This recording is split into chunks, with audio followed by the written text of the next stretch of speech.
2020 dengan Teh Dina Nurrahma Putri perwakilan Cianjur. Kata ini katanya nih, bukan katanya sih ya, memang udah adalah salah satu mahasiswi Fakultas Hukum Universitas Surya Kencana. Keren banget, Teteh mengharumkan nama fakultas menjadi salah satu dari bagian Duta Baca Jawa Barat 2020. Alhamdulillah ya, satu sekali ya Teh. Itu menjadi kebanggaan kita tersendiri juga ya tentunya. Gini nih Teh, Teteh kan kuliah semester berapa nih? Aku semester 4. Semester 4, ongoing semester 5. Ongoing semester 5, oke. Selamat datang nanti di semester 5 ya. Ya sih, lagi waiting for it. Oke, Duta Baca Jawa Barat. Apa sih Teh kegiatan menjadi salah satu bagian dari Duta Baca? Buat aku kegiatannya nih ya. Sebelumnya itu kan Duta Baca itu sendiri itu bukan cuma kita itu harus baca doang, tapi kita tuh ada salah satu misi di mana kita itu harus menebarkan virus-virus gemar membaca, bukan virus corona ya, tapi virus-virus gemar membaca itu membacanya ya. Oke, jadi PRTT ini adalah meningkatkan literasi, literasi di Jawa Barat khususnya Cianjur ya, karena Teteh perwakilan dari Kabupaten Cianjur. Oke Teh, terus untuk menunjang peningkatan gerakan literasi tersebut, kegiatan apa sih Teh yang udah Teteh lakukan gitu, terkhusus untuk Cianjur sendiri? Oke, sebenarnya sih kita itu ada 2 kegiatan gitu ya, ada yang bersifat expose literasi sama yang inklusif ya, jadi kayak ada yang in, ada yang out gitu. Nah, untuk yang in sendiri itu kita lebih ke gimana cara kita kan untuk menyebarkan literasi itu virus-virus literasi itu tuh dengan cara ya kita sebagai pelopornya itu sendiri gitu, dengan kita membiasakan diri kita untuk membaca itu, untuk jadi innya itu harusnya kitanya dulu, karena sebelum kita bisa mengajak orang lain untuk gemar membaca, untuk sebelum kita membangun generasi literan, ya kita juga harus gemar membaca juga, kita juga harus menjadi seorang yang literan juga, seperti itu. Menjadi contoh terlebih dahulu mungkin ya, sebelum memberitahu orang lain, action pada diri kita gitu ya Teh ya. Betul sekali. Bagus sekali. Nah, untuk outnya itu mungkin kita waktu kebetulan saya masuk ke 20 besar ya waktu itu, dan kita diajak untuk mempresentasikan kegiatan yang sudah dan yang akan dilakukan gitu. Nah, di sini tuh saya tuh lebih menekankan literasi terhadap anak-anak. Kenapa anak-anak? Karena anak-anak itu mereka berada di masa-masa yang bernama golden age, di mana pembentukan jati diri, pembentukan mereka mau jadi apa, imajinasi mereka untuk ingin seperti apa itu betul ketika sedang di umur yang mereka yang belia ya. Nah, jadi saya itu lebih memfokuskan diri bagaimana saya bisa menyebarkan virus literasi dan virus membaca itu ke anak-anak seperti itu ya. Oke Teh, tadi Teteh kan sudah menyampaikan bahwa penting sekali gitu literasi itu, dan beberapa program yang Teteh laksanakan itu lebih terfokuskan pada anak-anak gitu, karena mereka memiliki golden age tadi. Lalu Teh, apakah dari literasi itu sendiri ada macam-macamnya atau bagian-bagian tersendirinya gitu? Nah, ini nih yang harus teman-teman semua tahu. Kalau literasi itu gak cuma mencakup kita baca, tulis, atau misalkan kita baca buku terus kita ngedongeng gitu, itu literasi itu enggak. Nah, karena itu tuh cuma bagian dari literasi. Nah, literasi itu sendiri sebenarnya banyak cabangnya Teh. Ada literasi budaya, ada literasi media, literasi hukum juga ada, termasuk literasi hukum juga. Dan sebenarnya kalau memang dulu itu kan kita tadi dibahas sedikit tentang waktu saya karantina itu, saya pernah ditanya itu kegiatan yang sudah dilakukan dan yang akan dilakukan. Nah, untuk yang sudah dilakukan, saya tuh memang fokusnya ke anak-anak Teh. Saya ikut gerakan mengajar desa, saya turun bersama teman-teman bakti desa dulu gitu ya. Waktu SMA juga sosialisasi GLS ke sekolah-sekolah, dan itu menekankannya itu ke anak-anak dan ke para siswa supaya mereka gemar dan mereka menjadi orang-orang yang literat gitu. Nah, sebagai tambahannya atau program yang akan digencarkan lagi itu, karena saya seorang mahasiswa hukum, nah otomatis saya ingin menggencarkan literasi hukum.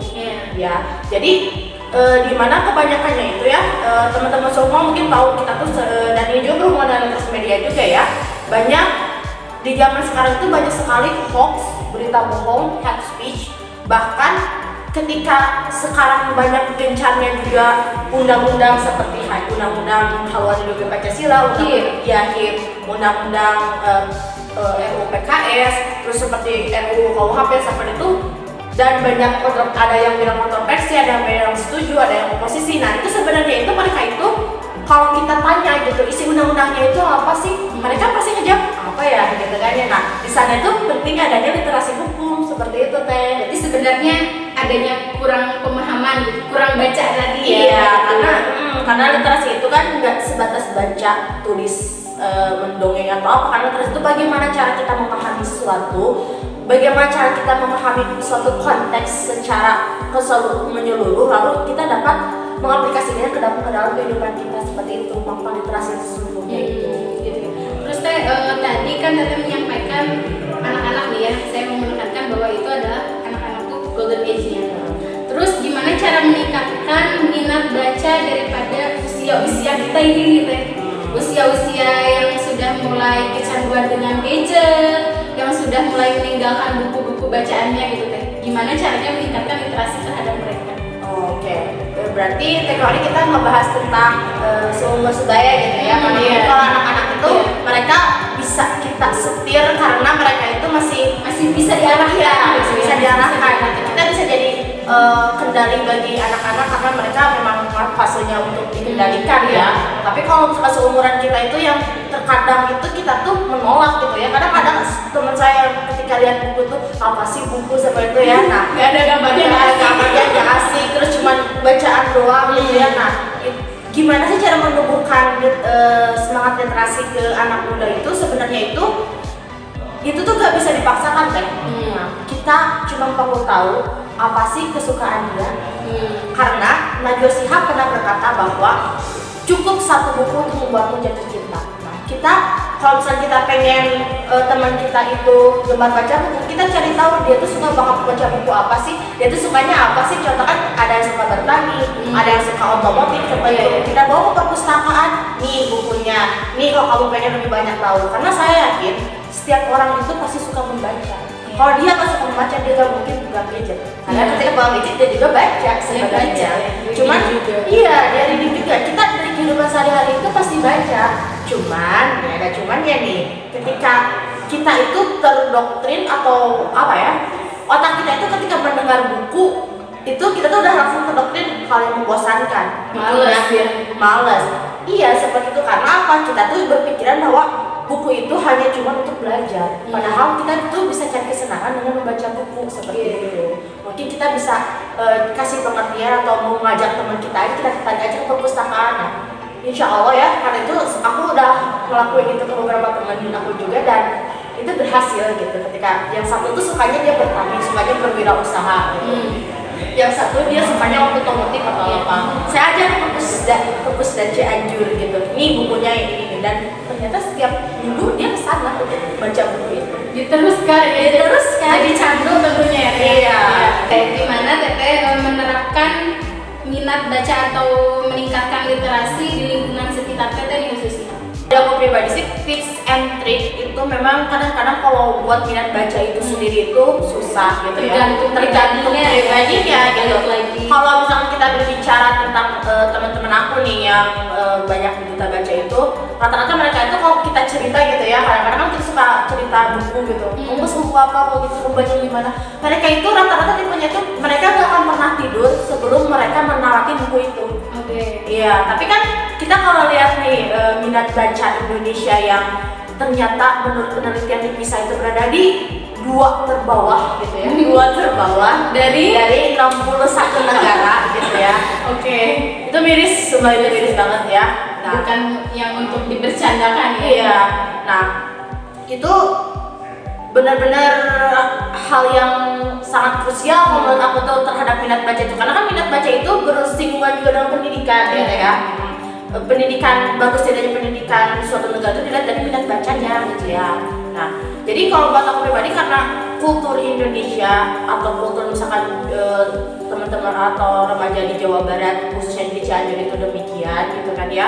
Nah, kita tuh perlu menyelipkan literasi itu di kehidupan sehari-hari. Contoh ya, ketika misalkan saya sangat mendukung salah satu kegiatan GLS kalau misalnya untuk siswa-siswa seperti itu, karena di GLS itu beberapa penggiat literasi itu adalah guru-guru mereka, guru-guru di sekolahnya, dan di mata pelajaran itu mereka menerapkan 15 menit untuk membaca senyap, reading namanya ya, read marathon. Jadi 15 menit mereka baca buku senyap gitu, setelah 15 menit langsung mereview seperti itu kan. Itu kan suatu kebiasaan agar kita itu tidak asing dengan buku ya, walaupun pada kenyataannya tuh kan saya juga ikut jadi pesertanya juga ya, kadang-kadang sebelumnya itu pinjam buku atau apa ya, nggak apa-apa, yang penting mereka gak asing sama buku. Nah begitupun juga dengan misalkan kita di universitas seperti ini gitu. Saya sebenarnya itu punya program namanya Gerasi Mahasiswa untuk di Fakultas Hukum ini, yaitu gimana kita itu kan kita juga punya perpus nih, perpus yang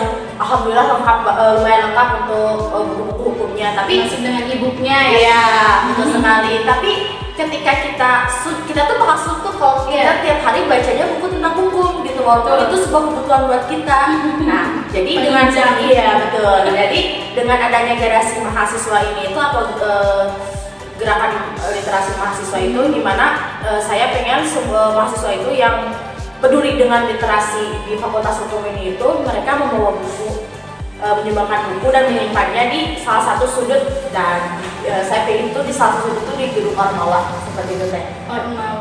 Gedung Ormawa kan, nah nanti itu akan dibuat Gerasi Mahasiswa atau gerakan literasi mahasiswa. Jadi di sana itu tersimpan buku-buku fiksi dan non fiksi tapi di luar hukum, dengan tujuan itu buku itu tuh untuk mencari kesenangan gitu, untuk mengisi waktu luang seperti itu. Karena kan kalau kita baca hukum terus kita bakal suntuk gitu. Sehari-hari kita ada ya, ngabisin beberapa SKS buat belajar hukum. Iya, seperti itu. Jadi saya berharap itu agar misalkan minat baca itu, kitab buku itu kita jadikan buku itu atau membaca itu adalah sumber kesenangan buat kita gitu. Karena kalau misalkan gini aja nih teteh pasti hidup itu buat apa? Jadi kadang-kadang kita tuh hidup pengen bahagia kan, pengen seneng kan. Kadang-kadang banyak orang yang melakukan hal apapun itu asal dirinya bahagia gitu. Karena kita tujuannya pengen bahagia, pengen senang. Nah, saya tuh pengen mereka tuh bahagia dan senang itu dengan membaca buku. Dengan misalkan kita yang tadinya nggak tahu jadi tahu, seperti itu teh. Oke, terus gini teh, terkait dengan yang tadi kita sampaikan bahwa memang ada beberapa bagian mengenai literasi itu sendiri. Apakah ada kaitannya antara hukum dan literasi itu? Jelas kaitannya sangat erat gitu kalau menurut aku nih. Soalnya gini nih, hukum itu kan kadang-kadang kita punya salah satu asas, yaitu Eiderward GTKN atau asas fikih hukum, di mana hukum ketika sudah dilembagarakan, menikah ketika sudah disahkan dan dilembagarakan itu tidak ada alasan setiap warga negaranya itu tidak tahu terhadap hukum tersebut. Pentingnya literasi dan hukum itu, makanya ada cabang namanya literasi hukum itu, kita jadi harus benar-benar tahu, meresapi dan mengerti tentang hukum itu sendiri gitu. Apalagi kan sifat hukum itu sendiri kan ketika misalkan sudah ada fikih hukum, kita juga ada asas lex dura sed demens scripta, hukum itu bersikap keras. Ya udah gitu, saklek hukum itu kan ya kadang-kadang. Nah, seperti itu teh. Oke teh, dari awal sampai akhir kita bahas mengenai literasi nih teh. Teteh sendiri sebagai Duta Baca Jawa Barat tahun 2020, sebagai perwakilan dari Kabupaten Cianjur, harapan teteh untuk gerakan literasi di Indonesia itu seperti apa? Oke, untuk aku pribadi sendiri sih harapan aku tuh paling tidak gitu ya. Saya tidak berbicara tentang Indonesia dulu ya, atau secara luas. Jawa Barat, ketika saya hanya berharap ke Cianjur gitu. Nah, dengan mungkin saya di sini sebagai perwakilan Duta Baca dari Kabupaten Cianjur di Jawa Barat itu kebetulan kan 3 orang ya. Ada 3 orang perwakilan dari Kabupaten Cianjur termasuk saya gitu. Minimal gitu saya itu ingin, khususnya Cianjur gitu, kita itu kan seperti kita tahu IPM Cianjur itu rendah di Jawa Barat. IPM Cianjur. Iya. Karena apa? Karena minat bacanya juga rendah. Karena apa? Karena selain minat bacanya rendah, perpustakaan baik di desa, baik di daerah itu tidak memadai atau kurangnya sosialisasi perpustakaan kepada masyarakat. Sebagai contohnya aja gini, ketika saya nanya nih perpus baca orang itu di mana sih? Mereka jawabnya, oh di sana. Katanya itu sekda. Itu tuh sekda ya, bukan perpusda gitu. Salah. Terus perpusda Cianjur itu di mana? Mereka jawabnya itu di pendopo gitu. Padahal saya tahu itu di mana, cuma saya cuma mau tes doang gitu.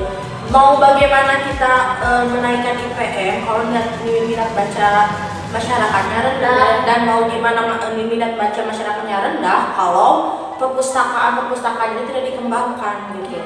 Harapan saya untuk literasi khususnya di Kabupaten Cianjur gitu, saya ingin masyarakat itu lebih akrab dengan perpustakaan, agar ketika masyarakat lebih akrab dengan perpustakaan, jiwa atau minat membaca masyarakatnya itu menjadi naik gitu, dan mereka tertarik ya, karena mereka juga minat sama perpus, pasti diam di perpus dan baca gitu. Iya, seperti itu. Jadi karena perpustakaan itu sebuah tempat di mana kita mendapatkan kesenangan, di mana kita dapat bahagia di sana gitu kan ya.